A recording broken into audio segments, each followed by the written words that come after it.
Little ready to eat bag. So cool.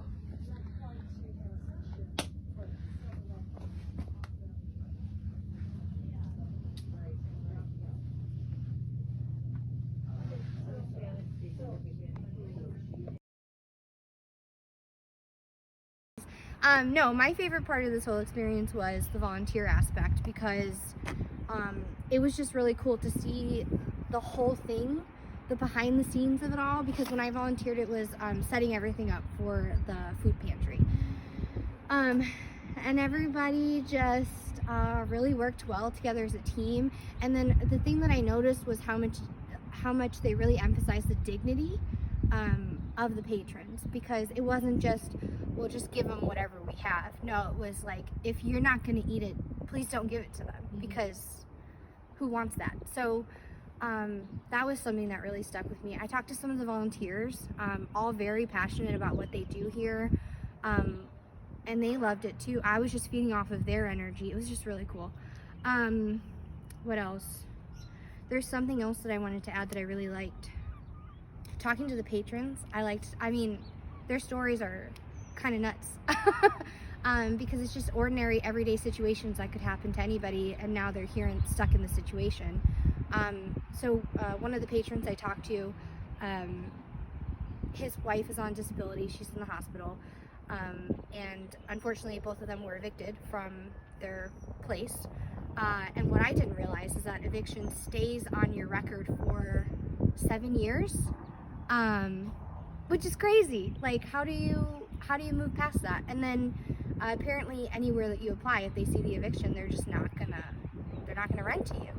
And you know, our housing market is not helping. So I don't know, it's just humbling to see, like, anybody can end up in their situation, genuinely. Like, if you have a terrible accident and you end up in the hospital long term, like, if you're not prepared for that, and who can be, you could end up like them. So I don't know, just really positive experience. I really enjoyed it, and I'm really grateful for the opportunity to work through this project. So.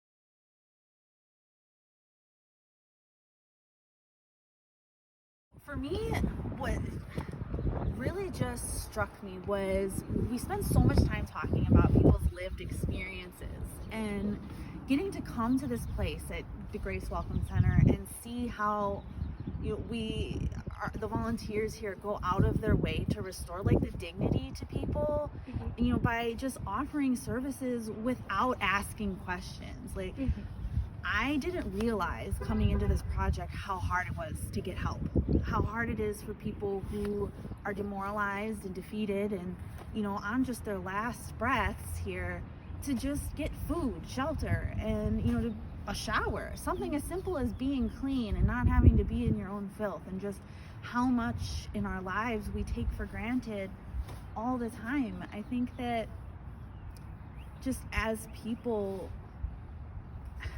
it's important for more people to see this. And, you know, some of the feedback that we've gotten about being invisible as a homeless person, and how people don't see you, you know, the things that don't get seen don't get talked about. And when we're not talking about these issues that are for people, like people's problems, and how can we help? How can we help? I know this is something I say all the time, but I believe with all my heart that a rising tide brings up all the ships, that you can judge a society and a community by how they treat the people who are at their lowest. And, you know, we've learned through working here that it can happen to anyone. It can happen to anyone. It could be me, it could be you. You know, there are things that we can't help, and these things that happen to us doesn't make you a bad person. And, you know, I think that we like to assign that because it lets us take some of the blame off of ourselves, and it lets us, you know, see past it, and so we don't feel bad. And I'm done with that. It's time to move on. It's time to move forward and just start making change. Like, if we gotta kick through, we gotta find the hole, we gotta make a hole, we gotta go through the window, open the door of opportunity, whichever way we have to do it. I'm really excited for that opportunity, and it's been I'm really grateful that all these people who we've been involved with have taken their time to really help us understand like what it means and what that looks like in our community. And from the perspective of people on the ground, the boots on the ground is something that Leaf is always telling us, instead of the perspective of those of us who are maybe so far removed from it that we just don't know what it looks like anymore. Or the little wine, I always have some. You don't have very many roads or drop off like that anymore anyway. My favorite part about working with the Grace Welcome Center was serving breakfast. I've done some food pantry type work in the past, but I haven't been able to for a long time now because of pressures of school and homework and everything. So it was great to have that opportunity to help serve the community again. I got to do stuff like toast bread and scoop eggs, which sounds boring, but it was actually lots of fun getting to talk with all the volunteers, hear their experiences, what brought them to Grace Welcome Center, as well as getting to talk with the patrons while handing out breakfast afterwards.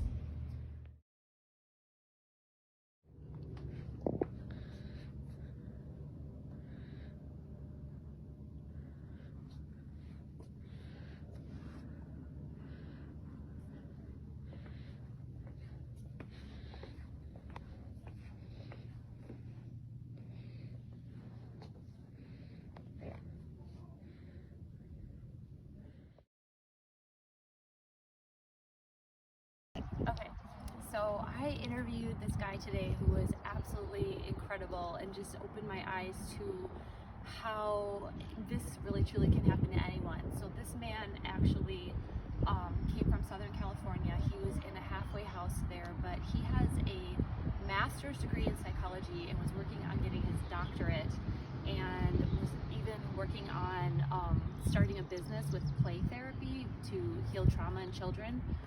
But he had his own unhealed trauma from his own childhood, and some mental health issues, some substance use issues, ended up in a halfway house. And then I'm not sure exactly how he ended up in Chicago, but he was homeless on the streets in Chicago for 6 months. And he just talked about, he said his biggest issue was pride, that he just couldn't humble himself and sort of make peace with some of the choices that he had made. And so he was very spiritual. He was Middle Eastern. I'm not exactly sure his ethnicity, but he told me that the higher power told him to go north. And so 20 days ago, he walked from Chicago.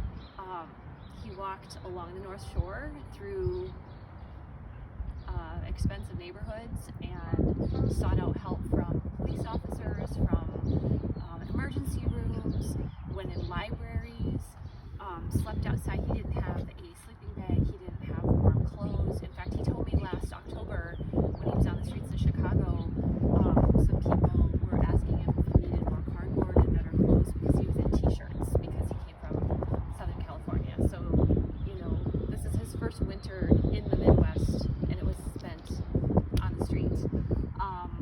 But the thing that I just was so impressed with him is he was just so resourceful. I asked him, you know, how long have you been in this situation, and how did you know to go to libraries or go to emergency rooms, or, you know, and he said, well, it happened by accident. I figured it out, and then I knew that that would work. And so he just sort of put this together over time. But he also just had like such a great sense of hope and optimism that I was just so blown away by.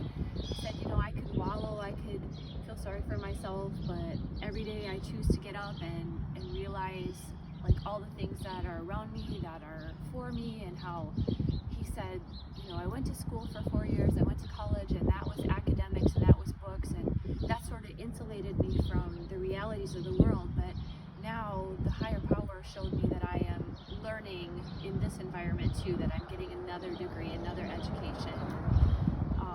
You know, that education took years and years, and I'm hoping that this education doesn't take as long, but I'm learning more through this process. So he just like took every single adversity that he faced and like turned it into something to strengthen himself, to learn from, to grow from. It's so amazing, but it also showed me how somebody can go from, you know, kind of having everything, like having a master's degree, having everything they need, to living on the streets. You know, he literally lost absolutely everything, and he said that when he ended up on the streets, he wanted to be off the streets within a month, and that didn't happen. And you know, he didn't go into a lot of details there, but he, you know, he feels like he is in this learning time, this learning process. So it was just amazing.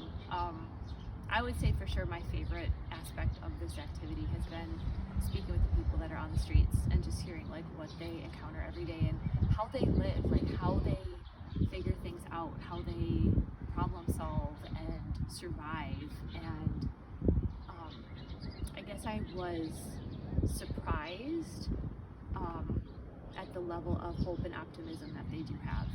It's really pretty inspiring. So, great experience.